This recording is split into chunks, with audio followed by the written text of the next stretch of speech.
வெங்கட் பிரபுவின் இயக்கத்தில் வெற்றி படமான சென்னை 28 இரண்டாம் பாக படப்பிடிப்பு தொடங்கியுள்ளது.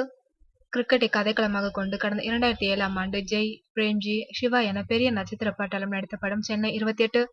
வித்தியாசமான திரைக்கதையால் படம் வெற்றிகரமாக தியேட்டரில் ஓடியது. இந்நிலையில் பிரியாணி, மாஸ் படங்கள் எதிர்பார்த்த அளவில் ஓடாததால் தனது சென்னை 28 படத்தின் இரண்டாம் பாகத்தை இயக்க முடிவு செய்துள்ளார் வெங்கட் பிரபு. முதல் பாகத்தைப் போலவே இரண்டாம் பாகத்திலும் கிரிக்கெட் தான் கதைக்களமாம். ஆனால் சென்னை மைதானத்தை தாண்டி இம்முறை இந்த டீம் குற்றாலம், தேனி, தென்காசி என தமிழகத்தின் பல பகுதிகளுக்கு பயணம் செய்ய இருக்கின்றதாம். முதல் கட்டமாக சென்னையில் 10 நாட்கள் படப்பிடிப்பை முடித்துவிட்டு சென்னை 28 குழு மேற்கூறிய ஊர்களுக்கு செல்ல உள்ளதாம். அங்கு சுமார் 2 வாரங்கள் படப்பிடிப்பு நடத்தப்படலாம் என தெரிகின்றது. இடங்கள் மாறினாலும் முதல் பாகத்தில் இருந்த கிரிக்கெட், நகைச்சுவை, நட்பு, காதல் என அனைத்து அம்சங்களும் இரண்டாம் பாகத்திலும் வேறுபட்ட வித்தியாசமான வகையில் இடம்பெறும் என படக்குழுவினர் தெரிவித்துள்ளனர்.